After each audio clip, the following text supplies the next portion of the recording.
Welcome to Hack the Entrepreneur, the show which reveals the fears, habits, and inner battles behind big-name entrepreneurs and those on their way to joining them. Now here is your host, John Naster. Today's episode of Hack the Entrepreneur is brought to you by Design Crowd, a website that helps startups and small businesses outsource or crowdsource custom graphics, logos, and web design from over 500,000 designers around the world. Check out designcrowd.com/hack. That's DESIGNCROWD.com/hack to learn more. Plus, you will receive a special $100 VIP offer when you start your next project. That's designcrowd.com/hack. Hey, this is Hack the Entrepreneur. Thank you so much for joining me today. I am your host, John Naster, but you can call me Johnny. My guest today is a former teacher, a popular YouTuber, and an entrepreneur. Back in 2013, my guest started a side hustle teaching English language and pronunciation on YouTube. Since then, she has quit her job and moved to New York City to run Go Natural English full-time. With 233,000 YouTube subscribers and counting, my guest is building out a product line to satisfy the needs of her rapidly growing customer base. Now, let's hack Gabby Wallace. Today's episode of Hack the Entrepreneur is brought to you by Braintree. You remember your first dollar you made? Now you want to grow and make your millionth or your billionth. Have you found the right payments partner to grow with you? Braintree lets you accept every way to pay, from PayPal to Apple Pay and everything in between. All it takes is one simple integration. And it doesn't matter what currency your customers use, because Braintree lets you accept over 130 of them. To learn more about how you and your company can grow with Braintree, visit braintreepayments.com/hack. That's BRAINTREEPAYMENTS.com/hack. Check it out now.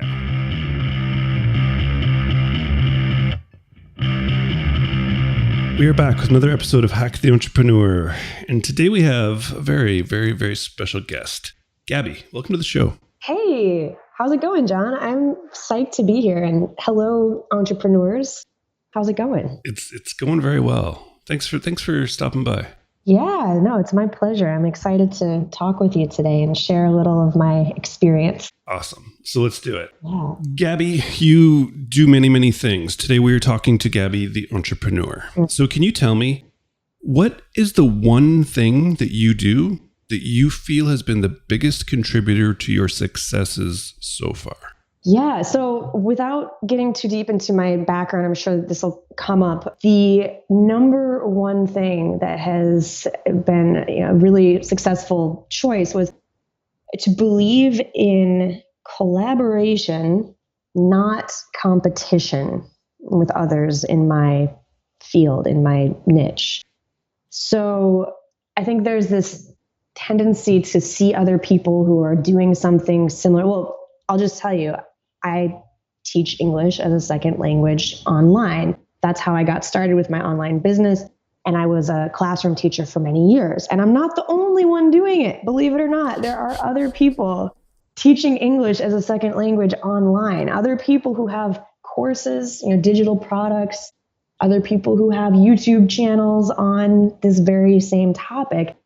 But we all come at it a little differently. And that's what I believe. You can't take that away. You can't take my unique way of doing. You can't take my personality or my brand. You can't really take that away. I can't take that from someone else. So I believe in collaborating with other online teachers. I think we all have our own way of doing things, and we all kind of attract different customers, and sometimes even the same customers. That was something interesting that I learned, that there were the same students buying all of our courses. And so then I kind of realized, well, there's millions or even, billions of people trying to learn English out there. So why are we competing? Why don't we work together? And so long story short, one of the most successful things was a joint sale where we all, 8 of us online English teachers get together and run a special sale together a couple times a year. So, and that all comes from collaborating and trusting each other. Wow. Yeah. So there's a lot here. I absolutely love collaboration, not competition. And mostly because, I wanted to clarify that this, you don't just say, this isn't a great catchphrase of yours. Because when I met you a few months ago, you were sitting down having lunch with, I guess you could call it your competition, but it's more of a collaborator. That's right. That is right. Yes. No. You guys are literally in the exact same sphere, and it wasn't like you were just trying to figure out how you could backstab her. You guys are just having lunch and totally friends. And it's so interesting. Shayna and I have done a mastermind together. We've done a sale together. We've been very supportive of each other, and I've learned so much from her. And it's really interesting because, like you said, we have the same kind of thing. We're teaching English online through online courses, through digital downloadable products. And our courses are different. We don't make them exactly the same. They come from our own experience and what we think is important to include in the lessons. And, she does hers her way, I do mine my way. But our audience, very, very similar. And it's been so interesting to support each other over the last several years, actually, because we've grown at a pretty similar pace, but we do things differently. But comparing notes has been so helpful. And I don't know if you've ever felt like nobody knows what I'm talking about when I want to talk about my list and my subscribers and my funnel. People look at you like, what are you talking about? It's so, so essential for me to have someone who knows what I'm talking about. And it's just having that support is so key and not going crazy. Yeah, absolutely. So just to go back, you said you had a sale at one point where 8 of you from the same market launch, sell products together. Yeah. Are there also people within the market that were reached out to and said no to that because they don't believe in collaboration? Well, yes, some people said no, but nobody came out and said, because I don't believe in collaboration. Of course not, but we know the reason. Maybe that was in the back of their minds. I don't know. I've actually only had people say no because here's some reasons. They said they're not ready. Maybe they didn't really have a product for sale yet. And, the idea was that maybe they could make something before the sale, but they just didn't feel ready to do that. And that's fine. Oh, that's fair enough. Yeah. And another reason was, well, I just want to concentrate on marketing my own stuff. I'm doing a special launch or something. And that's totally fine. But nobody's actually outright said, I don't believe in collaboration. Fair enough. Yeah. That's cool. So people are more open to it than I imagined. Totally. Yeah. So you mentioned in there too that you used to be a school teacher, and then you transitioned now into teaching online full time as not just a job, but a business with a team. And I would love to know sort of this story, because I know it doesn't always make sense maybe when we're going through it, but when you look back, it's pretty clear how you sort of get these tendencies to either do something really big and make this huge difference in the world, or else you just find that you can't really work for somebody else anymore. Wow. So can you kind of tell us, Gabby, what side of the fence you see yourself on, and then take us back to when this happened?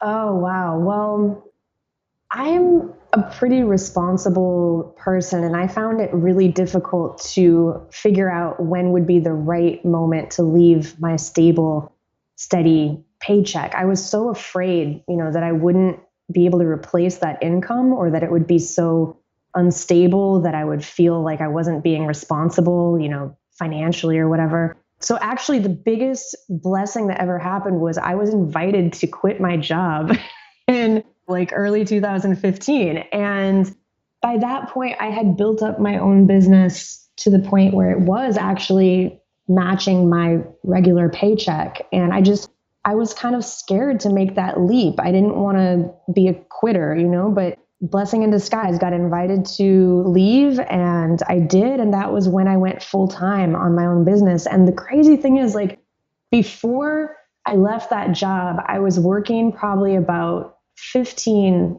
hours a week, in the mornings or the evenings or the weekends on my own business. And when I was freed up to work, more time, the business just grew that much more. So I wish that I had left earlier. I wish that I had had kind of the guts to make that leap earlier. But I don't recommend that anyone, takes the leap until they're fully comfortable. Because I mean, when you feel ready. Sometimes you don't feel ready, but you get pushed maybe, and that's the best thing ever. But yeah, I was lucky because I built up a runway, so to speak. I mean, over a few years. This wasn't overnight. Over a few years, I had built up my audience on YouTube. I had built up income with online courses, and so it was all kind of slowly building and giving me some savings and some income to make me feel like I was safe and I was okay to leave a steady job. And then after leaving the steady job, I ended up making more. And I was like, why didn't I do this earlier? But you just don't know until you do it.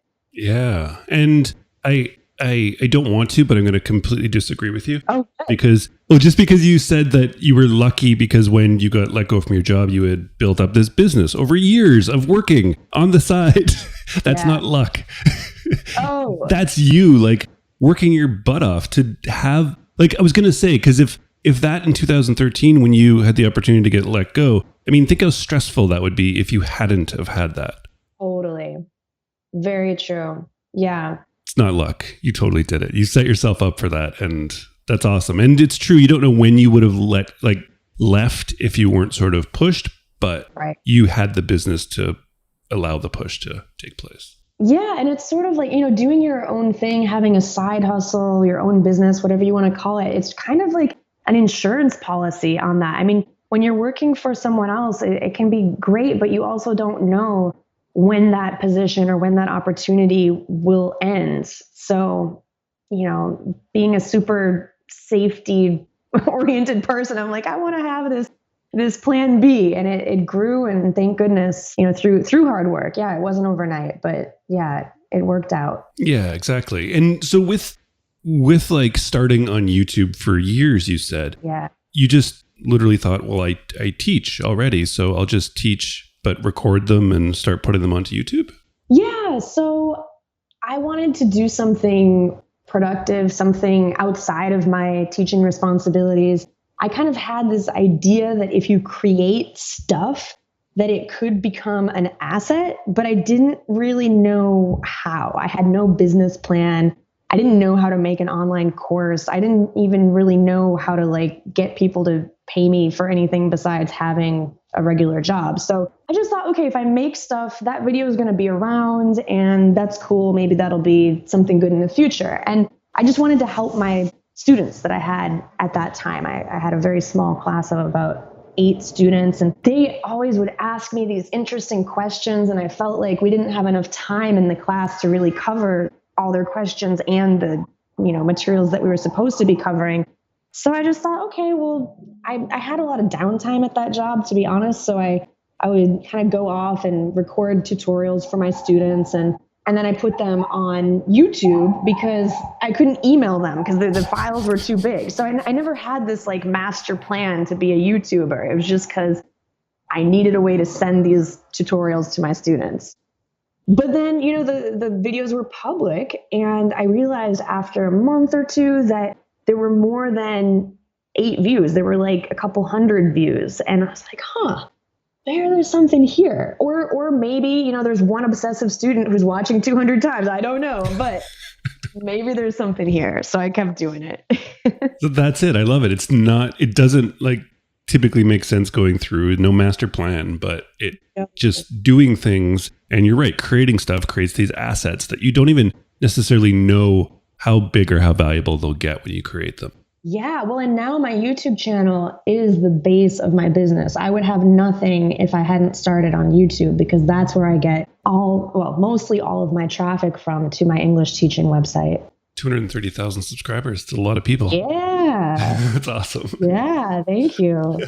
All right. So, Gabby, at the beginning, you say that your one thing is that you believe in collaboration, not competition. Mm-hmm. Now, every business expert talks about the 80-20 rule. Mm-hmm. They say you're supposed to do 20% of the work that gets you 80% of the results. They say you're supposed to do what you're good at and delegate the rest. Yeah. Gabby, can you please tell me something that you are absolutely not good at in your business? Oh, I not good at? Oh man. It's, it comes down to, I don't want to say, oh, I'm good at everything. I'm not, but it comes down to a lot of like not having the time or the energy to do everything, because there's so much. Like, I'm getting help now with an assistant who is an excellent email writer. So I trust her to write most of the outgoing emails to my email list of English learners. I'm writing my emails to my entrepreneur audience, but she's helping me so much with communication. So I have this woman on my team who handles incoming and outgoing emails. So like customer service stuff. I love helping people, but sometimes it just takes a lot of time to respond to all the messages. There's quite a lot of volume. So getting help with that has been pretty key. I'm really good at like seeing the big picture and taking action when it comes to like the details and being patient and working through things. That's where I need help from people. So like the communications part, like answering individual messages is where, I really appreciate the help that I have there. What else am I not good at? Gosh, there's things like I see other YouTubers who I admire, and they have these beautiful videos where there's like, 8 different cuts and B-reel and music, and like everything's just perfect. Like, oh, that's great. And it's not that I don't want to say I'm not good at that, but I prefer to like do kind of the minimum viable video, so to speak, and just get my stuff out there, like get my voice out there, get my lesson out there, get what I have to say out there, and then kind of evolve as I go. I feel like I'm answering your question like, when you're in an interview and they ask you like, what's your worst character flaw? And I'm like, well, I'm always early. Like, that's not. I'm a workaholic and I work too much. Yeah. But yeah, I don't know. You kind of caught me off guard with this one. I'll have to think about what I'm really bad at, and I'll let you know if I think of something better. No, you gave me some good answers. So at the beginning of it, you prefaced it with some stuff, and I was just like, I think she's just not good at letting go of certain tasks. But then you actually said a bunch. And then you said that whole, and this is actually a really common theme, that whole big picture is I think that's the entrepreneurial mind. Yeah. And then it's the small detailed tasks to get to that big picture. Right. Like get to that destination. I think that's the stuff that most entrepreneurs, it's not that we need to let go. Well, we do need to let go because we want to get to our destination faster. And that's the only way we can do it. Yeah. So that's key. So I think that you are, you're realizing what you're not good at, and you are letting go of it. It's just taking you time. It's really hard to let go though. Especially when you have kind of a personal brand, something built up around what you do or who you are. It's like, oh, I'm going to let someone else write my emails. That's like a big step, but it's so important to do that because you can't do everything. There's just not enough time or coffee in the world, It's true. It's true. All right. So we're going to move from this into projects, which is probably where you have people going to help you. And you have 2 main things going on. So you have Go Natural English, and then you have Gabby Wallace now, a separate YouTube channel you've started just this past summer, I believe. Yeah. And you're setting up a whole different business. So let's go with Go Natural English right now. Yeah. But as a business that's been going for years now and has like assistant helping and stuff, I would like to know what your process is. And projects is a loose term, but maybe a new course or a new direction you want to head. But what's the process you go through, Gabby? And if it's a written process or an internal gut process, but with all the ideas out there, all the ideas in your head and coming through your inbox and from friends, how do you determine what is a project that's worth like your time, energy, and resources? I love this question. I was just talking with a coaching client about how to figure out what his first course should be for, he's also an English language teacher actually. And so the number one thing I do and I recommend is to build up a bit of an audience first. It doesn't have to be huge, but if you have, let's say 100 people who are willing to communicate with you, you have to ask them.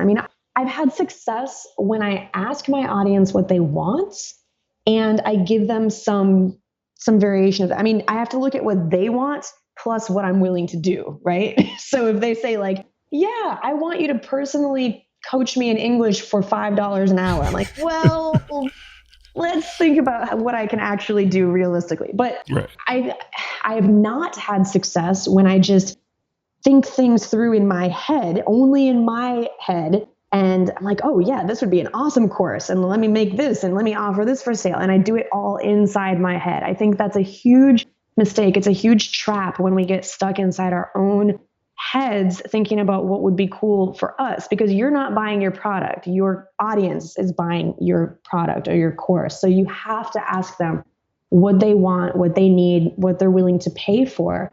And you might be surprised with the answer. I mean, it might be exactly the same thing that you're thinking, which is awesome, but it might be something a little bit different. Or maybe the way that they word it is a little bit different. I love doing surveys because my audience will tell me exactly what they want and they'll give me the wording. Like one phrase that came back from the survey that was super cool was like, I want a native English speaker daily friend. It's like, oh yeah, I can totally be that like daily friend, even if it's, something that's like a digital download or like a social media thing. It doesn't have to be me necessarily calling this person every day. You know what I mean? It could be more scalable than that. But survey, ask the people what they want. That's awesome. I love it. And you're right. Like build up an audience and it doesn't have to be huge, but 100 people. Yeah. It's not that hard to get 100 people that are in the market you want to be working in. Yeah. Well, and that's key though. It has to be in your market. Like it can't be, your mom and your cousins and your best friend. I mean, they might have great ideas, but you really want to ask the people who are your potential customers. Yeah, I agree. And so it's interesting because this is a great sort of segue to, because you say it has to be in your market, but then over this past summer or sometime before, you decided to start a whole nother business around yourself, your own site, your own YouTube channel, starting from scratch. Yeah. What was your process? Like, what did you go through? It's again, a different market. So you're not going to be pulling people from like the teaching English people. So what was your thought process behind starting the new business? So again, it was the same process. I didn't send out a survey, but I did have a lot of people sending me messages, email or Facebook messages, which I don't like Facebook messages. So if you're listening, don't send me a Facebook message, send me an email. But a lot of people asking me, how did you do this? Like, I see you running your business online. I know you're working for yourself. I see you traveling the world. I did a lot of travel last year. Now I'm living in New York, but people were asking me, especially other English teachers or language teachers, they're like, how did you do this? So people were asking me for advice, and I thought about what I was willing to do. And I love talking with entrepreneurs, and I love helping people to move towards their goals, whether that's more income or freedom or just living the lifestyle they want. So I think you can achieve that through your own business. So that's why I made this new site, GabbyWallace.com. And it's been kind of free flowing. Like when I have inspiration to share a blog post or to make a video, I post it. My focus is still on the English learning site, but I am excited to have a place where I can share what I've learned. And I feel like I'm at a point now where I've been successful for a few years where I have a lot to share. So it's really like, the meta kind of looking at how to build the business while I'm still working on the business, sharing that with others. And, if people have questions or they want my help, that's where they can get it. And it's interesting because it is a whole nother market, but it's not. Like I have so many English teachers who are following me now in my new site. So they found me through Go Natural English. So it's interesting. Like you never really, I'm not really getting away from that. I see it as kind of a continuation. Yeah. And I think that's a great point. So to me, it seems opposite because I'm not in your market with you. Yeah. But to you, it's like you were just asked these questions over and over. It's like, well, I should just create something else. Well, it was interesting too, because I initially thought that it would be something totally different. I thought I would be serving a whole new group of people, but I realized that was not really logical. Like the next logical step was to serve these English teachers who are curious about how I built my business. Yeah, I love it. All right, Gabby. So this has been an absolute blast. Yeah. I want to wrap up on one final question for you. Sure. It's this idea I'm working with calling the entrepreneurial gap. So you've been at this game for a few years now, and I'm sure you think about where you want to go a lot. And so this idea of the entrepreneurial gap is that us as entrepreneurs, as dreamers, it doesn't matter what we accomplish from the inside, our success is always projected into the future. Meaning that in 1 month, when you hit that subscriber goal, in 6 months, when you hit that revenue metric that you want, in 1 year, when you hit that other metric, that's when you're going to see yourself as successful. Yet you and I both know that right before you hit that goal, you're going to set 5 or 10 bigger ones into the future. It's just how we work. Yeah. And so like walking towards the horizon, the further you walk, the further away it always gets. And from the outside, we see you traveling the world. We see you with 200,000 subscribers. It looks like a success, but we end up in this gap where we never quite get there. So Gabby, I know you want to go a lot of places and do a lot of things, and you have some big, huge goals that you are going to accomplish. But could you stop right now, turn and look behind you at the whole journey you've had, the highs, the lows, the wins, and the losses, and just tell me how you feel about all of it up until today? Oh, wow. I love this question. I mean, I feel so proud. I feel so grateful and, humbled that I'm at this point. Like if I look back over the last 5 years or so, I'm in a totally different place. I feel much happier. I mean, I definitely have challenges and, days where I'm grumpy, but I feel so much happier overall with my lifestyle. And I have quantitative goals. Like, I want to hit X number of subscribers, but I try to measure my success with the qualitative stuff. Like how happy am I? Am I living the life I want to live? But just looking back, I mean, I don't know what to say besides that I'm super grateful that things have worked out and just want to help others to work on their projects and keep growing mine. Yeah, I don't know. It's amazing to take a minute and look back and kind of celebrate that. I think that's a really important point. Awesome. I love it. All right, Gabby, we've got to talk about your businesses in passing. Now, can you specifically tell the listener where they can find out about Go Natural English and now Gabby Wallace? Yeah, absolutely. So I would love for you to come visit gabbywallace.com if you want to see my posts about running my business. And if you want to actually see the business, Go Natural English, that's at gonaturalenglish.com. The YouTube channel is also Go Natural English. So that's a good place to start at. And don't be shy. I'd love to hear from you and just hear what you thought of this episode.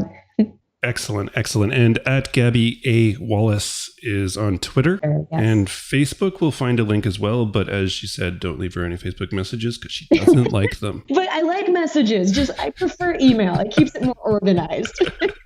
Fair enough. So GabbyWallace.com is the website. Go Natural English is the main business. You can check them both out. I'll link to them in the show notes, as well as the YouTube channels. I'll find both of them for you.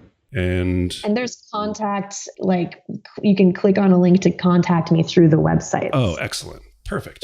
So I'll link to all those on hacktheentrepreneur.com for you for when you're done working out, walking, jogging, commuting, whatever it is you're doing right now. Yeah. They'll be there waiting for you.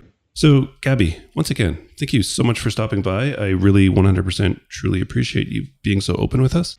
And please just keep doing what you're doing because it's awesome and inspiring to watch. Thank you. It was my pleasure. Thank you so much, John, for the opportunity. Gabby, thank you so much again for joining me. That was a lot of fun. And I'm trusting that you out there listening enjoyed that conversation. And Gabby's, her energy, it's infectious. I love it. And what she's building and what she's doing and her fascination with teaching and then also with entrepreneurship in general is really, really, it's cool. It makes me happy to hear. And so it's awesome that I got to go through the conversation with her and partake in it. But now we've reached the point of the show where I need to go back. I need to go back and listen to it as sort of the third party, like you get to do out there. And so I went back. And then I went back again. And then I went back one more time. That third time through the conversation, just listening to everything Gabby said, there was one thing that she said. There was this one thing that was so very, very, very clear. It was the one thing. Did you get it? Did you hear it? Let's do it. Let's find the hack. I believe in collaborating with other online teachers. I think we all have our own way of doing things and we all kind of attract different customers and sometimes even the same customers. That was something interesting that I learned. that there were the same students buying all of our courses. And so then I kind of realized, well, there's millions or even, billions of people trying to learn English out there. So why are we competing? Why don't we work together? And so long story short, one of the most successful things was a joint sale where we all, 8 of us online English teachers get together and run a special sale together a couple times a year. And that's the hack. Gabby. I love this. Collaboration, not competition. This is it. This is so it. And I know that most people will be listening thinking that you are in a small market. It's teaching English, but you're like, there's millions, if not billions of people wanting to learn it. And most people would go at it as competition, that the other 8 people that you brought in for this sale a couple times a year would be competition. But then you touched on it so well, where you said that you found out shockingly that people didn't just buy your course, they also bought these other people you collaborated, their courses. And just think about it. Like, think about somebody that is really into golfing or really into fishing. Like, do they just buy one golfing magazine? No, they don't. They buy DVDs. They buy every golfing magazine they can find. They buy just golf clubs. You know what I mean? We get obsessed with things and we get really into things. And when we're really into something, when we're really trying to learn something, we typically don't just, if I want to study like marketing, I don't just read one marketing book, do I? No, I go for the top 25 marketing books that are out there and I consume them all. If all of those authors treated themselves as collaborators, they could all get together and have a sale. This is it. You should not be entering a market that is so small that you have to be in competition with other people. Do like Gabby said, get together. She even said she created a mastermind of these people. Reach out to your now collaborators and propose this idea. I mean, heck, it could even be on your site and you could collect all the emails for it if you wish. That doesn't matter. It's the idea of, it's really like an abundance mentality rather than there's only so much and I need to take as much. Just reach out to people. Broaden your horizons. Reach out to other people in your market in a collaborative way rather than a competitive way. And as Gabby said, this is the most profitable thing she's done yet. And it will work the same for you. Gabby, thank you so very, very much. All right, that was a lot of fun. HackTheEntrepreneur.com is the website. Make sure you stop by there and get onto the email list because, it's just a lot of fun over there. All right, it's been good. If you have a chance and you're on an iPhone at this point too, HackTheEntrepreneur.com/iTunes. We'll take you right to a place where you could leave a rating, a review. It'll help the show so much. It'll take you 1 minute and 12 seconds, I believe. That's what I timed it. And I'm sure you could probably even do it quicker. But 1 minute, 12 seconds, that's not bad, right? To help out, All right, it's been fun. Make sure to stop by Hack the Entrepreneur. Check out Gabby's show notes and links and check out her YouTube channel. Subscribe if you are looking to learn English from somebody other than me. It's a great place. There's 233,000 people over there. Check out what she's doing. Maybe you can adapt it for your own market even. Just saying. All right. It's been fun. Thank you so much for stopping by. You know that I absolutely do appreciate it. And please, until next time, keep hacking the entrepreneur.